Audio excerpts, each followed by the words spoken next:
I'm Kayla Miller. I'm the Director of Marketing here at Universal. We're so happy to have you.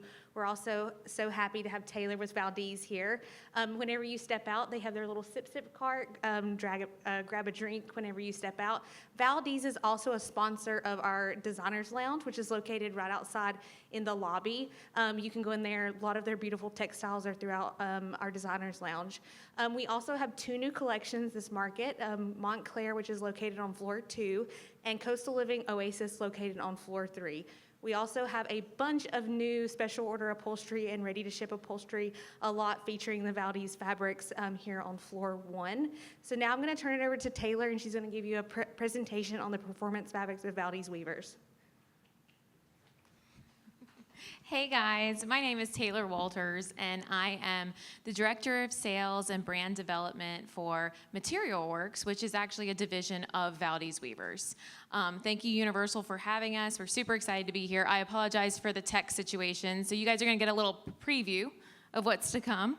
But I think it's going to be a great presentation to really help you guys. My goal is, and since there's just a few of us in here, a good number, make it casual. If you have questions, raise your hand. I want everybody to leave this presentation feeling very comfortable and confident talking about performance fabrics. And I'm going to go into detail ad nauseum, but every person that I've talked to in the industry, performance means something different to every single human being. So my goal here is to really deep dive into what performance means, and hopefully by the end of this presentation, you'll feel more knowledgeable about how to pick the right fabric for the right application for your client. A few quick things about us. So Valdese Weavers is a partner of Universal. We're a textile mill. We're based about an hour away from here in Valdese, North Carolina. We also have a trade division for COM fabrics. I oversee that division of the company. It's called Material Works. And we do have a showroom where you can leverage the COM program from Universal and purchase fabrics from us directly as well. So lots of different ways that we can all partner. We're based on the 3rd floor of the 200 Steel building. Be very hard to miss. We have these scarves there. All right, so this is a IDCEC approved presentation. And if everybody, I'm going to put this back on at the end of the presentation, but we will need you to scan this and put your info in. I want y'all to pay attention. So we'll pull this back up at the very end to make sure you get your credit. Sound good? All right. So here's kind of the overview of how I'm going to talk about performance. So we're going to start really with design. Because our team, we have a mill, like I said, about an hour away, that employs about 1,000 people, and we have a pretty big design team. And our design team is constantly thinking about how to develop performance fabrics. And they think very similar to how you think. So I'm going to walk through that part of the process. I'm then going to talk about how we produce these. So we've designed them. How do we bring them to life? And I just want to make a note here that when it comes to production, we do, obviously I'm going to keep it pretty top level, but all of the imagery that you're going to see is actually from our own facility. So you're going to get a little inside peek on how we do it. And then I'm going to talk about testing and performance. So what performance means, what are the attributes, and how we test for them. It's going to be information overload. Feel free to ask questions during. We can also do a question and answer at the end as well. All right, so the design decision path. We have a team of about 30 designers on staff at Valdese Weavers, and they're constantly thinking about how are we going to build and design a fabric. I always like to talk about on this slide too, this is perfect, thank you, Julie, how you choose the right type of performance for your lifestyle, space, and aesthetic. So our design team is thinking about this, just like you guys are thinking about it. You know, does this family have kids? Do they have pets? Do they have wine-spilling husbands? Do they have whatever the gambit may be? How do you pick the right fabric? And these are the classifications that we really think about as a design team. We're thinking about, obviously, inspiration. What's pretty? It has to be pretty or you're not going to sell it. It can have all the bells and whistles and it not be something that you want in your home. So aesthetic is always first and foremost. Color needs, what are we seeing in the market from color trends? They change season to season. I feel like lavender was really big, yellow is really big. TBD on this market, y'all have to let me know. Target price, we design fabrics to a range of price points. So, who are we selling this to? What's their target range? And you're just the same way that you guys are thinking about what you're trying to splurge on for that room for your client and what you're trying to maybe save a little bit for. So target price is important. end use, this is incredibly important. The way we make a drapery fabric versus the way we make an upholstery fabric are very different. So our team is thinking about that consideration as well. Fiber contents, again, performance starts at the fiber level. And I'll walk you through the whole production process where we start at fiber 2. And each fiber itself has a different aesthetic, which again we said has to be pretty. But each fiber also has inherent performance characteristics. So something that we're thinking about from the very beginning of designing a fabric. And then lastly, finish. We do own our own finishing facility where we can either make a fabric softer or make a fabric more durable. And finishing is how we're able to do those two things. So where does our team look for inspiration? We travel. We go to different shows. We go around the world to see what's being put into the market. We also buy art. A lot of people don't really realize that when you're designing a fabric, you have to start with some intellectual property. You have to have some sort of design aesthetic or like an actual piece of art that can then be put into CAD and made into a woven fabric. So we actually buy art. We do have talented designers who their brains work very different from mine and can come up with these really creative designs and then put them on paper and turn them into a fabric. But we can also go and buy art that's already in repeat and that we can put straight into a system and start to develop fabric from that too. So we look for inspiration all over the world, just like you guys do. Shelter magazines, blogs, all those different things that really provide us with that fuel to create something special. Our team is also thinking about living at different environments. So you have your indoor environments, your low usage interiors and high usage interiors. Just some examples, your low usage interior, accent furniture, bedrooms, formal living rooms. I feel like there's a little less of that these days, which is why performance has become so important. I know I grew up with a grandmother who had plastic on her sofa. We're not seeing a lot of that anymore. So we're having a little more open living. Kitchen goes straight into the living room, and that's lending itself to having the home be a higher usage area. So performance, I think, is partially being driven by that.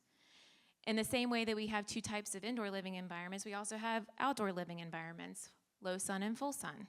So we think about this as well as we're designing a fabric, just as you guys are selecting them. Okay. So obviously performance is being thought of from the very second that our design team says, hey, let's bring a fabric to life. Let's create something. It's also thought up at every stage of the manufacturing process. So I'm going to walk you through our internal process and how we make it. And what makes Valdese Weavers really unique is that we own all the steps of this manufacturing process.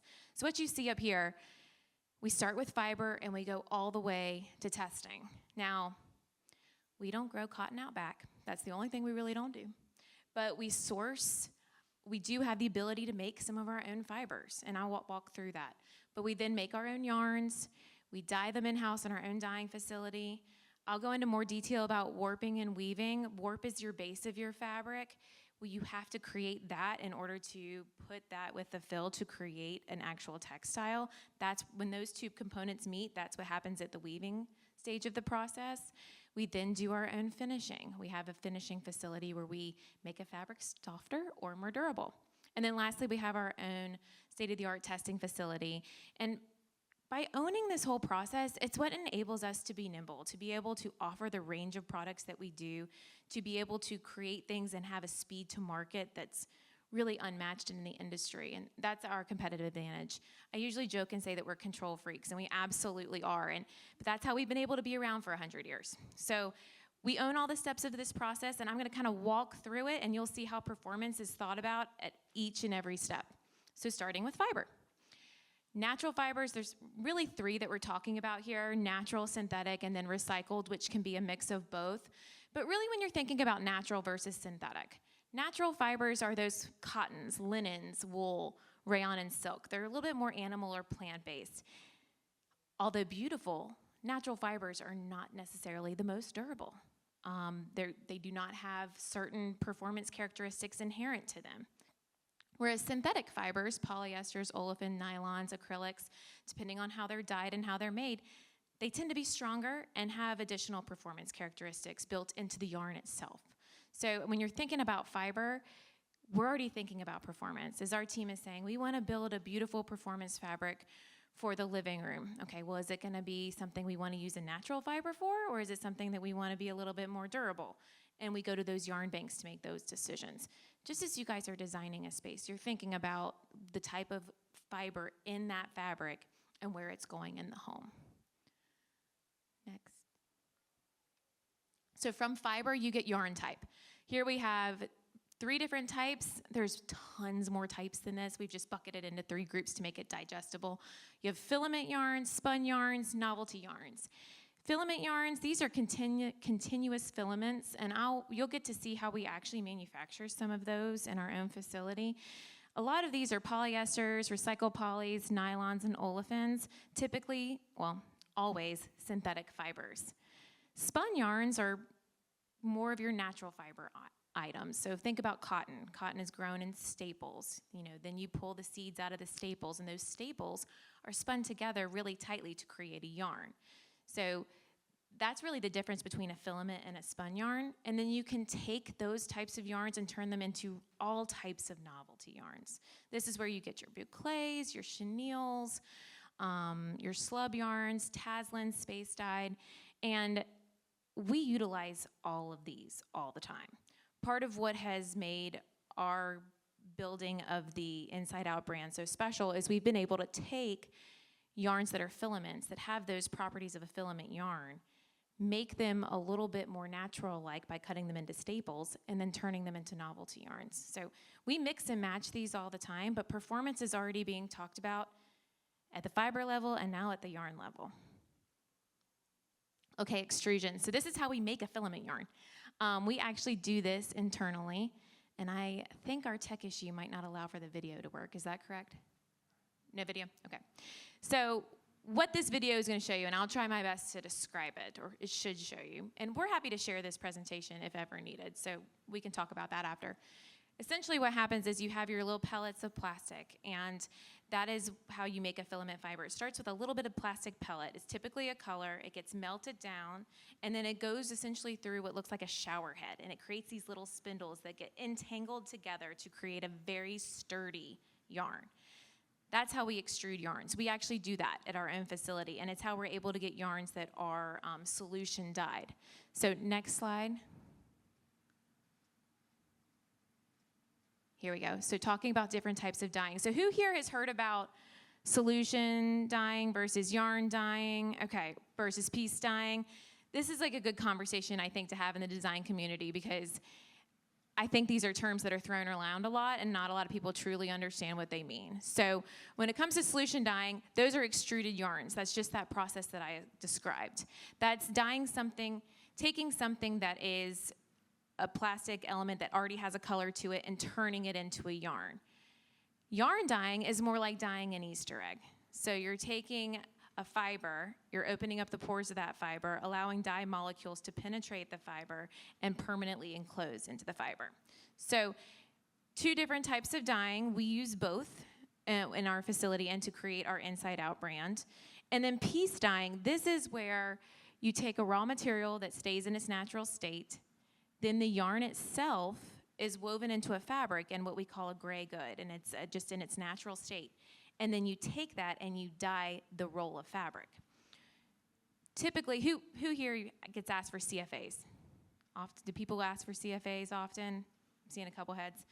A CFA, a lot of times when you piece dye product, there's more opportunity for variation, and that's why CFAs are sometimes asked for. When you yarn dye products and you manage the color consistency at the yarn level of every yarn that goes in that fabric, you have less room for variation. So I think that's a good distinguishing between the different types of dyeing techniques out there. We don't do any piece dyeing. We will do yarn dyeing, and we will do extrusion. Okay, so back to performance, because that's what this is about. We're starting, with the fiber. The fiber you choose already has inherent performance characteristics. Then it gets turned into a fiber, which can be a strong fiber or a little bit of a less strong fiber, depending on what you choose to do with it. From there, you dye it. So how does dyeing have anything to do with performance?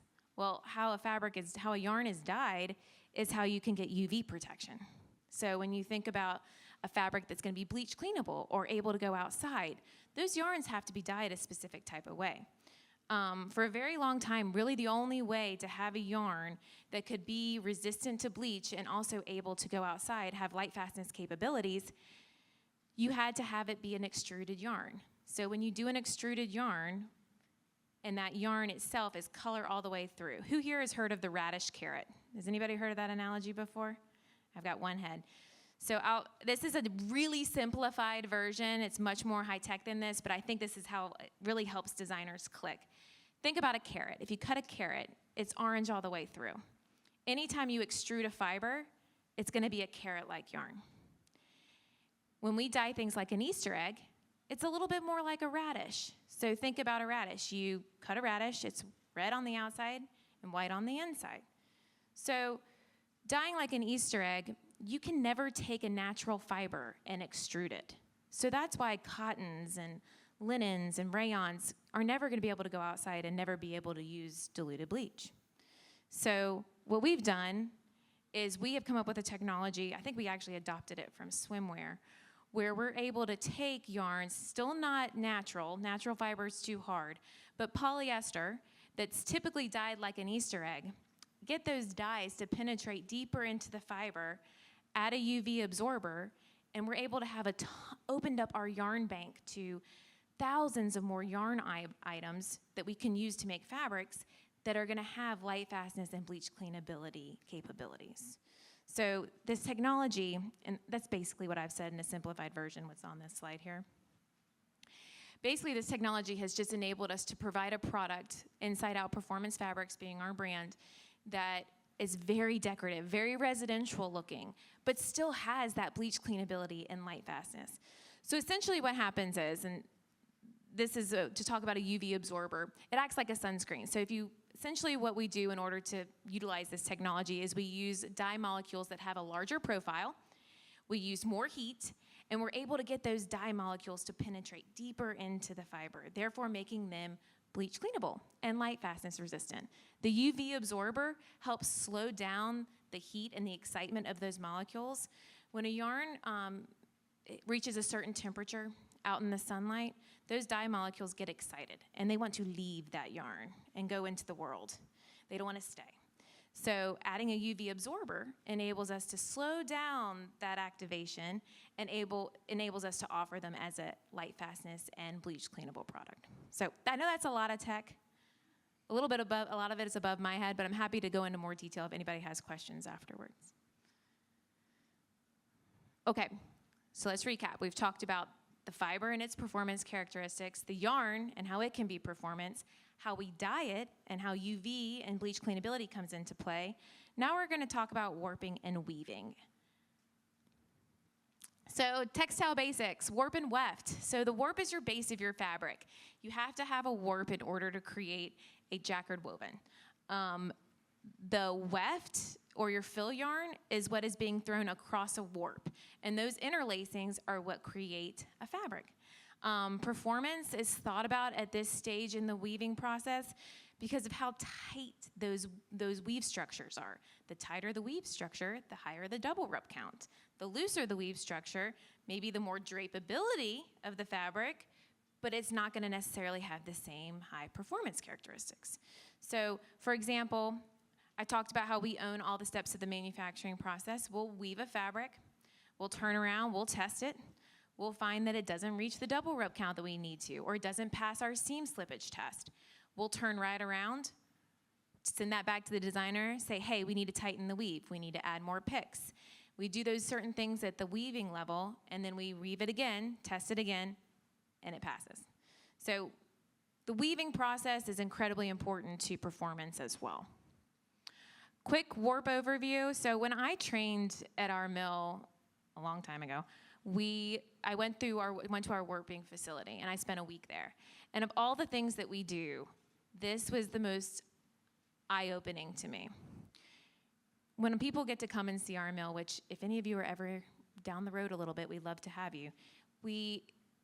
I always am amazed at how many people it takes to do this job and to produce a fabric, how high touch it is. We buy tons of fancy equipment and we invest in our business, but it still takes really skilled people to do the job. And one of the things that I found to be most amazing was how we make warps. So when you look here, you see what we have a creel, which is 600 yarn packages that are needed to create 1/16 of a warp. So we take these yarns here on this first picture, we put them on a beam, we then take 16 beams to slash them together, so then it can be put into a loom. And the amazing part of this is none of those, so it ends up being 9,600 ends. So 9,600 individual threads on a beam that get put in a loom without getting tangled. Blows my brain every time. There's this thing called a lease. Apparently that's how it's done. But to me, that was really incredible. Basic warp types. We've all heard of tapestry warps, damask warps, end and end. Each of these types of warps were going to yield different types of looks. So a tapestry warp is a rotation of color. You can get a lot of color in both warp and fill. It's great for shading. You have a damask quality. This is going to be a single layer fabric where it's a warp that's one type of color all the way through. End and end, this is also great for really clean colors. If you think about if those were black and white and you're gonna make a black and white checkered pattern, you throw your white picks and pull up your white yarn, that's gonna be a very white spot. If you do the same for black, it's a very clean black spot. So different ways that we can achieve different looks through different types of warps. I know our manufacturing team would say that we have way too many warps. Our design team would say we do not have enough warps. Common warps are what help us run our business efficiently. It's got to be a balance. So basic parts of a loom. So you have your warp. We are now at the stage in the game where we want that warp and that weft to meet. So the warp beam is going to get threaded through a heddle in the harness. The heddle is then attached to the harness, which is attached to the brain of the loom, which says up or down. That's all that brain says. And as these yarns are going up and down, we are throwing filling yarns across. And here, that's when you can see the woven cloth come off the loom. Another video we're not going to be able to see. But if you leave it right here for just a second, these yarns going across here, that's your warp. You can see this yarn that's stuck in motion.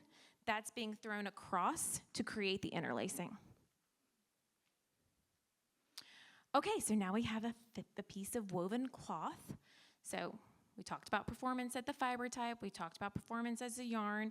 Talked about how to dye and keep performance in mind. Weaving, weave structures, high durability. Now we're talking about finishing. And finishing can, like I said, can do one of two things. It can make a fabric softer or it can make a fabric stronger. We do both, and we do both on the same fabric in a lot of cases.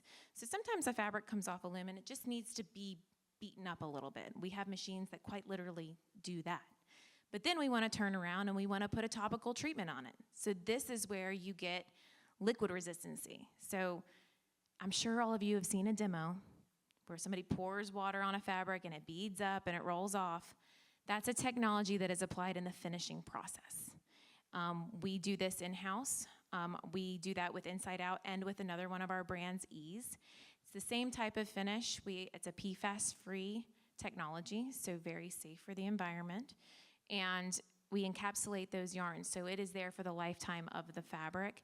And it's your first line of defense, your beat up and your roll-off effect. Okay. So we've talked about how you design a fabric, the considerations we think about. We've talked about how we make it and produce it in manufacturing. Now let's talk about what it means and how we actually test for it. So abrasion, everybody here I know knows what a double rub is. What I think is so funny about these tests that we do is they're quite literal, sped up interpretations of everyday life. So we test for abrasion on our Weizenbeek system. Here are kind of the classifications for different levels of performance when it comes to different types of categories. So lightweight upholstery is 8,000 to 12,000 double rubs. 30 and above is typical standard for residential. 50 and above is heavy duty or contract and commercial grade. But what this machine does is it just rubs the fabric against a surface and it goes back and forth on this machine. And every back and forth is one. And it's really meant to mimic somebody sitting and getting up off of a fabric. So however many times it goes across without any of those fibers breaking is how many double rubs that fabric passes. I think sometimes we've gotten a little double rub happy. Like we have fabrics that go 200,000 double rubs, and it's like, okay, we're not going to have the sofa for that long. But it's good to know what fabrics are really, really durable in that regard. Truly anything that's going to go over 30,000 is going to be heavy duty and suitable. Our Inside Out brand is anything over 50. So you know it fits into those more hospitality commercial environments. Pilling. So this is always a fun conversation. Pilling is unsightly. Nobody wants to sell a sofa to a client and then have little pesky balls on the surface. I usually tell people, and we test for this internally, and we do our best to produce and put fabrics out into the market that are going to be pill resistant. But pilling, if it does occur, it is not a degradation of fabric. What pilling is, it's loose fibers making their way to the surface. So when you think about staple fabrics that are made from fibers that are staples, that are spun together, or spun into a yarn, sometimes it's just those little loose fibers making their way to the surface. Nobody wants to have to shave a fabric, but typically once you do, it's probably done with that process. That being said, we don't like it. It's a pain. So we test for it internally. Passing is a 3 out of 5 on a pilling scale. We don't put anything in the market that doesn't go at least a 4. So that is an important part of how we design our fabrics and the types of yarns that we think about using when we design a fabric for one of our brands. Liquid resistancy. Spoke about this earlier. This is that aha moment that consumers and designers and clients are like, oh my gosh, I have to have that in my home. I have spillers. I need this. And this is what we put on most of our indoor performance fabrics. Stain resistancy. Stain resistancy starts, if you have a topical treatment does help with stain resistancy, but stain resistancy can also happen at the fiber level. So any fabric that resists typical household stains or marks by preventing them from penetrating the fabric permanently. All of our fabrics that we have, that are part of one of our performance brands here at Universal are going to have some level of stain resistancy.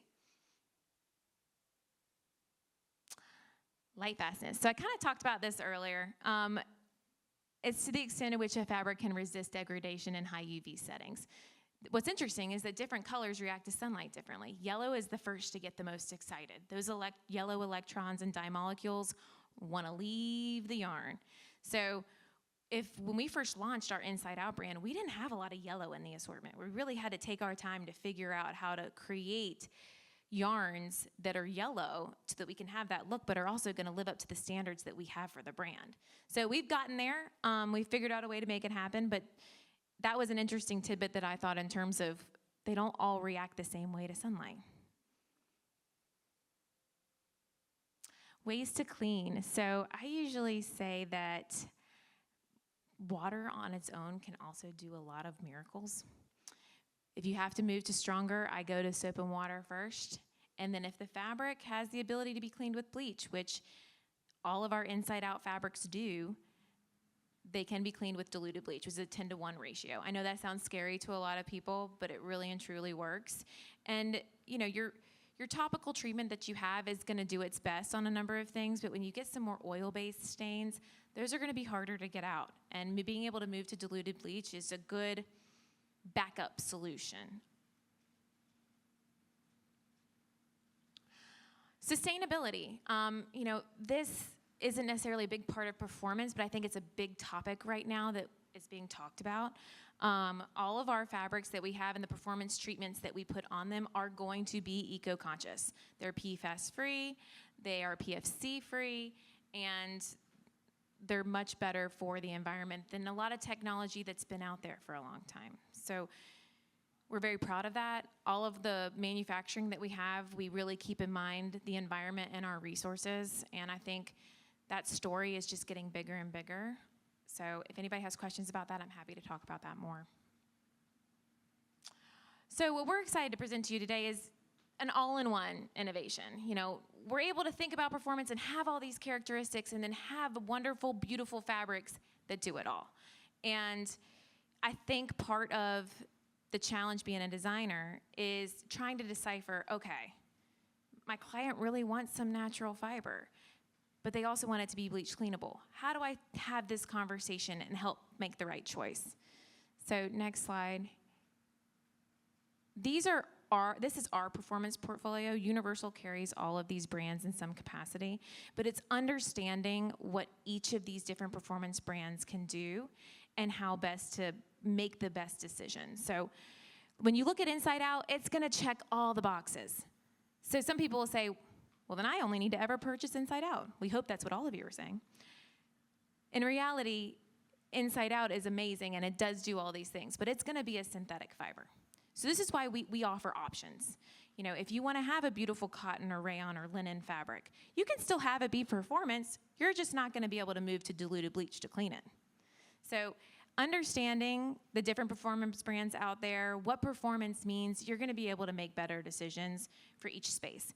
You also might not need a bleach cleanable fabric on your accent pillows or in your guest bedroom, or maybe you do have a formal living room and you can do some more luxurious types of fibers. So it's just about education, and that's why I'm here. Okay, do we have any questions? I kind of went through that so fast. I hate that we didn't have videos, but thank y'all. Yes.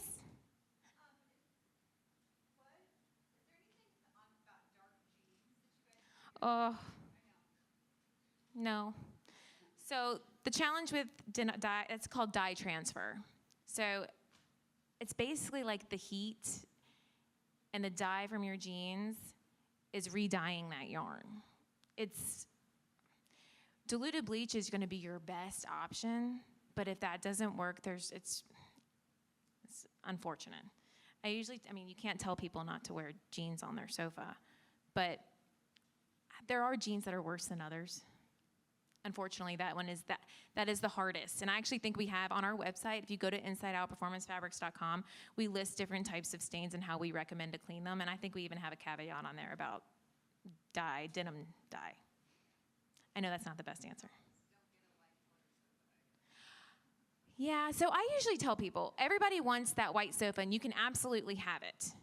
Absolutely. You have performance fabrics now that are really help with everyday life oopses, and that's what they do. So I also think it's important to have conversations with your clients about what a performance fabric and expectations, level setting them. Performance fabrics are great for life oopses, the spilled wine, the dirty paws, the Cheeto fingers. Like everyday grit and grime of body oil and life and dust. Performance fabrics are gonna be easier to clean, but you still have to routinely clean those. And if you have a fabric that has a little bit more dimension to it, has a little bit of a hint of a different color, it's gonna just be more forgiving in a lot of those situations. That's again why it's good to have options. Yeah, great question. Yes?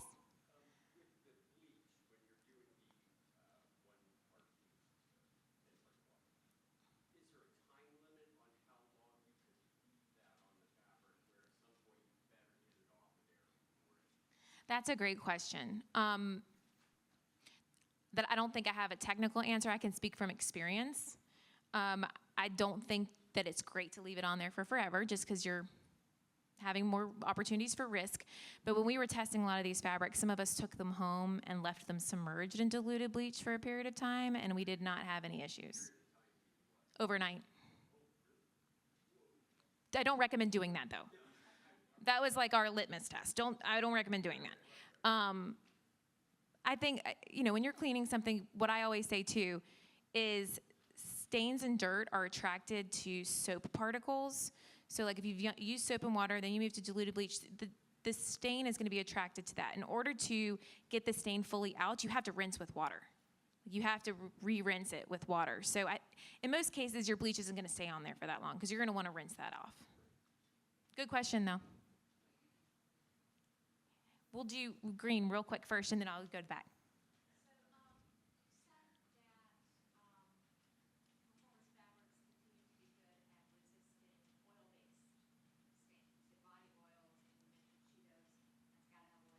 Right.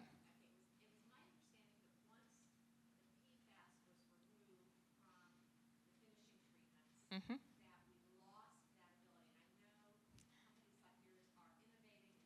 Yep.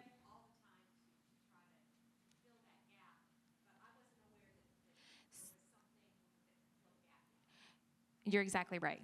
So that technology, we went from essentially a C6 chemistry, which is a very strong carbon chain, to now a C0 chemistry, which is great for the environment. It's great for us as humans.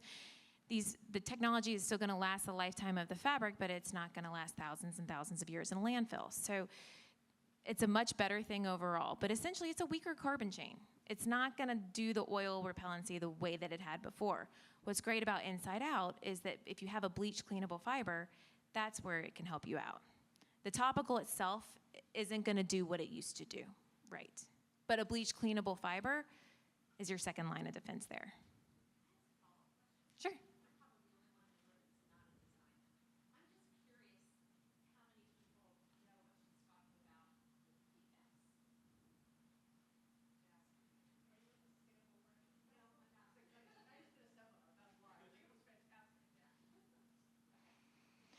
Some people do. I mean, I talk about this all the time, and some people do, some people don't. I always preface that I'm no chemist, so we probably already maxed out on my knowledge on the topic.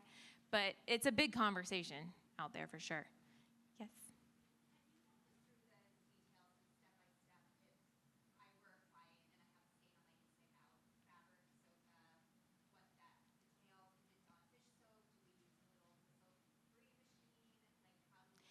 We usually recommend Dawn dish soap.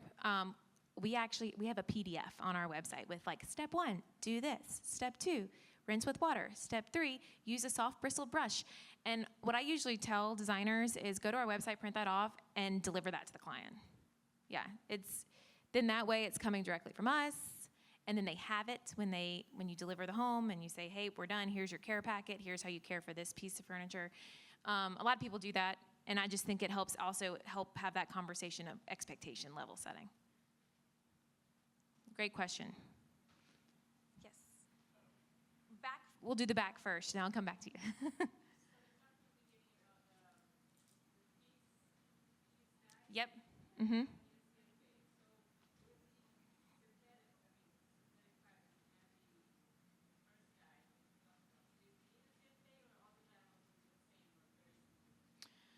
That's a good question. I've always thought of them as very separate in my head. I don't think every company is different when it comes to CFAs. We don't do CFAs because we know how we dye all of our fabrics and we know how we dye our yarns, and you're taught never to use the word guarantee in the production world, but we honor, and if there's a shade variation, we'll fix it. So I can't think of a situation where you would have a solution dyed yarns that then would then get piece dyed. I don't know that would necessarily happen.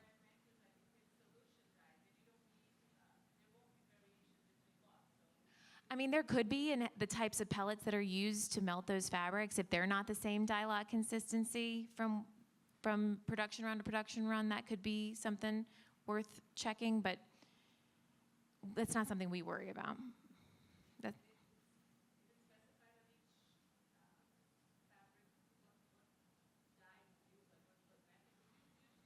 No. We just, if you're purchasing an Inside Out fabric or a Sustain fabric or an Ease fabric and you know it's from Valdese Weavers, that's not going to be something you have to worry about. Yep.